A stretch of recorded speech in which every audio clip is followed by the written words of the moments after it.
Hi friends, ఈరోజు నేను పర్లాకిండి వెళ్ళి డ్రోన్ ఫ్లై చేసి మీకు చూపిస్తాను. చూడండి, ఎందుకంటే మా ఊర్లో డ్రోన్ ఫ్లై చేయడానికి అవ్వదు. ఎందుకంటారా, ఇక్కడ అన్ని పచ్చని పొలాలు ఉన్నాయి, చూసారు కదా. పొలాలు ఉన్నాయి కాబట్టి నేను డ్రోన్ ఇక్కడ నీకు ఫ్లై చేసి చూపించలేకపోతున్నాను. పర్లాకిండి వెళ్తాను, అక్కడ గ్రౌండ్ ఉంది, ఆ గ్రౌండ్లో మొత్తం మీకు చూపిస్తాను. Don't miss it. Okay friends, already మనం పర్లాకిండి స్టేడియంకి వచ్చాము. స్టేడియం చూపిస్తాను, చూడండి.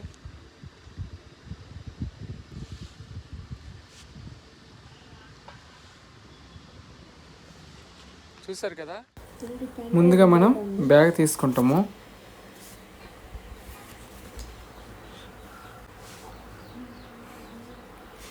బ్యాగ్ జిప్ తీస్తాము. జిప్లో డ్రోన్ ఉంటుంది అనమాట. డ్రోన్ ఇప్పుడు ఓపెన్ చేస్తాను, చూడండి. ముందుగా రిమోట్ కంట్రోల్ తీసుకుంటాము, సైడ్ పెడతాము. తర్వాత డ్రోన్ తీసుకొని సైడ్ పెట్టుకుందాం. తర్వాత బ్యాటరీస్ కాంబో సెట్ తీసుకొని బ్యాగ్ మళ్ళీ ఎక్కడ ఉందో అక్కడ సైడ్కి పెట్టేస్తాము. తర్వాత ముందుగా మనం చేయవలసింది ఏంటంటే రిమోట్ ఆన్ చేయాలా. రిమోట్ ఒకసారి ప్రెస్ చేయగానే ఇండికేటర్ చూపిస్తుంది, అంటే లైటింగ్ బ్యాటరీ ఎంత ఉంటుంది. రెండుసార్లు ప్రెస్ చేసి పట్టుకుంటే రిమోట్ ఆన్ అవుద్ది. ఆన్ అయిందంటే డిస్ప్లే ఒకసారి లైటింగ్ వస్తుంది, చూడండి. డిస్ప్లే లైటింగ్ వచ్చింది. కొన్ని ఏంటంటే వెంటనే ఆన్ అవ్వవు, కొంచెం టైం తీసుకుంటాయి. చూడండి, మళ్ళీ ఆగిపోయింది, లోడింగ్ అవుతుంది అనమాట. అంటే యాప్ ఉంది కదా, యాప్ ఓపెన్ అవుద్ది. ఆల్రెడీ యాప్ ఓపెన్ అయిపోయింది. ఇక్కడ నుంచి మనం యాప్ రిమోట్ కంట్రోల్ ఆన్ చేసి వదిలేసాం కదా. ఇప్పుడు డ్రోన్ కూడా తీసుకుంటాము.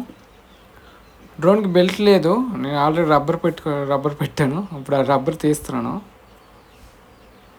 రబ్బర్ తీసి మీకు ఆల్రెడీ ఇంతకుముందు చెప్పాను ఎలాగ ఇది చేయాలంది, స్లైడింగ్ చేయాలి, ఎలా తీసుకోవాలని. చాలా జాగ్రత్తగా తీయండి, ఎప్పుడు తీసినా సరే.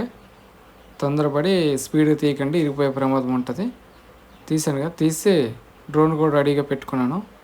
ఇక్కడ మనం బ్యాటరీ చూసి చెక్ చేసుకోవాలి డ్రోన్లోది. ఇది కూడా ఫుల్ బ్యాటరీ ఉంది. ఇండికేటర్ చూడండి, 4 పాయింట్లు చూపిస్తుంది. అదేంటే ప్రెస్ చేసి పట్టుకుంటే డ్రోన్ ఆన్ అయిపోయినట్టే అని. డ్రోన్ ఆల్రెడీ ఆన్ అయిపోయింది. సో ఇక్కడ ఆల్రెడీ మన కెమెరా కనిపిస్తుంది. ఇక్కడ నుంచి ఫ్లై చేసి చూపిస్తాను, చూడండి. ఆల్రెడీ మనం డ్రోన్ ఫ్లై చేసాము, చూడండి. మనకంటే భూమి నుండి డ్రోను మేము మ్యాక్సిమం 4 feet వరకు లెగిస్తుంది.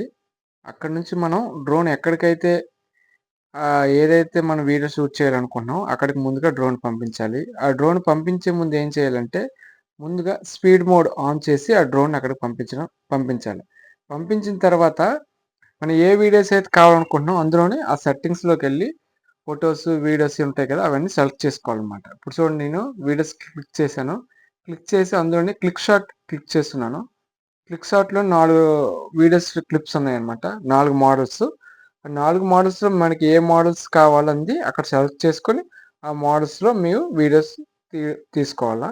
ఆల్రెడీ నేను 4 మోడల్స్లో వీడియోస్ క్లిప్స్ తీసి మీకు చూపిస్తాను, చూడండి. ముందుగా ఫస్ట్ మోడల్ అనమాట, అందులోని వీడియో క్లిప్స్ తీసాను. ఫస్ట్ది తీసి ఆ ఇమేజ్ కూడా మీకు పైన పెట్టాను. అంటే ఏ వీడియో క్లిప్స్ అంది ఆ ఇమేజ్ అండ్ ఆ వీడియో మీకు చూపించడం జరుగుతుంది, చూడండి. గ్రౌండ్లో కాబట్టి మనకి వీడియో క్లిప్స్ పర్వాలేదు, బాగానే వస్తాయి. బయటికి ఇంకెక్కడికైనా వెళ్ళినప్పుడు కొండలో కానీ లేదా ఏదో ఉంటాయి కదా, నదులు, ఈ ఏరియాలో కానీ తీయాలంటే ఏ వీడియో క్లిప్స్ ఎక్కడెక్కడ ఉపయోగపడుతుందండి, మీరు తీసిన బట్టి ఆ వీడియో క్లిప్స్ని ఉపయోగించుకోవాలా. అలా ఉపయోగించుకొని ఆ వీడియో క్లిప్స్ని మీరు తీసుకోవాలా. అలా తీసుకుంటే మీకు వీడియో క్లిప్స్ చాలా బాగా వస్తాయి. అది కూడా వీడియో క్లిప్స్ ఏంటంటే టైం కూడా సెలెక్ట్ చేసుకోవాలా. 2 seconds నుండి మినిమం 50 minutes వరకు ఉంటుంది టైము. మీకు నచ్చిన టైంలో ఎంతవరకు అయితే ఆ వీడియో క్లిప్స్ కావాలనుకుంటున్నారో అంతవరకు ఆ వీడియో క్లిప్స్ని తీసుకోవాలా. ఆ క్లిప్స్ తీసుకునేటప్పుడు టైము సెలెక్ట్ చేసుకోవాలా, ఆ వీడియో క్లిప్స్ను సెలెక్ట్ చేసుకొని ఆ 2 సెలెక్ట్ చేసుకున్న తర్వాత స్టార్ట్ అని ఉంటుంది. అందులో స్టార్ట్ చేయగానే ఏంటంటే మనకి రైట్ సైడ్ వెళ్ళాలా, లెఫ్ట్ సైడ్ వెళ్ళాలంది మార్క్ చూపిస్తుంది డ్రోన్లోని. ఆ మార్క్ మీరు లెఫ్ట్ సైడ్ అంటే లెఫ్ట్ సైడ్ క్లిక్ చేయాలా, రైట్ సైడ్ అంటే రైట్ సైడ్ క్లిక్ చేసి ఆ వీడియో క్లిప్స్ని అది తీస్తుంది. వీడియో క్లిప్స్ని తీసే ముందు ఏం చేయాలంటే అది ఆటోమేటిక్గా డ్రోన్ మన నుండి రిమోట్ నుంచి డ్రోన్ కొంచెం ఆపరేటింగ్ డిస్కనెక్టింగ్ అవుద్ది. అంటే అది ఆటోమేటిక్గా వీడియో క్లిప్స్ని తీసే ముందు డిస్కనెక్టింగ్ అయిపోయి ఆ వీడియో క్లిప్స్ని మొత్తం షూట్ చేస్తుంది. షూట్ చేసిన తర్వాత వీడియో క్లిప్స్ని మొత్తం షూట్ చేస్తుంది కాబట్టి అదేం చేస్తుందంటే మనం స్టార్ట్ అనగానే అది ఆటోమేటిక్గా వీడియో క్లిప్స్ని మొత్తం రౌండ్ అప్ చేసుకొని వీడియో క్లిప్స్ని షూట్ చేస్తుంది. అలాంటప్పుడు ఏమవుద్దంటే డ్రోన్లో మనం ఆపరేట్ చేయడానికి అవ్వదు. ఆటోమేటిక్గా అదే మనం వీడియో క్లిప్స్ని షూట్ చేసుకుని అది మన దగ్గరికి మళ్ళీ ఏ పొజిషన్లో అయితే పెట్టామో డ్రోను ఆ పొజిషన్లోకి వచ్చేస్తాయి. అలాంటప్పుడు మీరేం చేయాలంటే జాగ్రత్తగా ఏ పొజిషన్లో అంటే హైట్ పొజిషన్లో పెట్టుకొని అక్కడ ఏమి తగలకుండా కర్రలు కానీ నెట్వర్క్స్ కానీ లేదంటే చెట్లు కానీ ఇవేమి తగలకుండా డ్రోన్ ఒక హైట్లో పెట్టుకొని ఆ వీడియో క్లిప్స్ని అండ్ ఆ టైంని సెలెక్ట్ చేసుకుని పెట్టుకోవాలి. అలా పెట్టుకుంటే ఏంటంటే ఆటోమేటిక్గా అది మీరు ఆపరేట్ చేయకుంటే ఆటోమేటిక్గా అది ఆ వీడియో క్లిప్స్ని షూట్ చేసి మీ దగ్గరికి తెస్తుంది. కాబట్టి ఆ పొజిషను మీరు కంపల్సరీ గుర్తుంచుకోవాలి. నేను కొన్ని వీడియో క్లిప్స్ తీసాను. అది మీకు ఇప్పుడు చూపిస్తాను చూడండి. ముందుగా నేను ఒక టెంపుల్ని సెంట్రల్ సర్క్యూట్ చేసుకున్నాను. చేసుకొని డ్రోన్ ఒక హైట్లో పెట్టాను. కింద చాలా చెట్లు ఉన్నాయి చూడండి. ఆ చెట్ల నుండి 20 ఫీట్ వరకు హైట్లో పెట్టుకొని ఆ డ్రోన్ని అండ్ ఆ టెంపుల్ని సెంటర్ సర్కిల్ చేసి ఆ వీడియో క్లిప్స్ని క్లిక్ చేయగానే స్టార్టింగ్ చేయగానే ఆటోమేటిక్గా అది వీడియో క్లిప్స్ని తీసుకొని మనం ఏ పొజిషన్లో అయితే పెట్టామో ఆ పొజిషన్కి వచ్చేస్తుంది అనమాట. అది వచ్చే ముందు ఏంటంటే మనం చూసుకోవాలన్నమాట. ఆ చూసుకొని ఆ వీడియో క్లిప్స్ని సెలెక్ట్ చేసుకొని ఆ వీడియోస్ని అలాగే తీసుకోవచ్చు. ఇప్పుడు నేను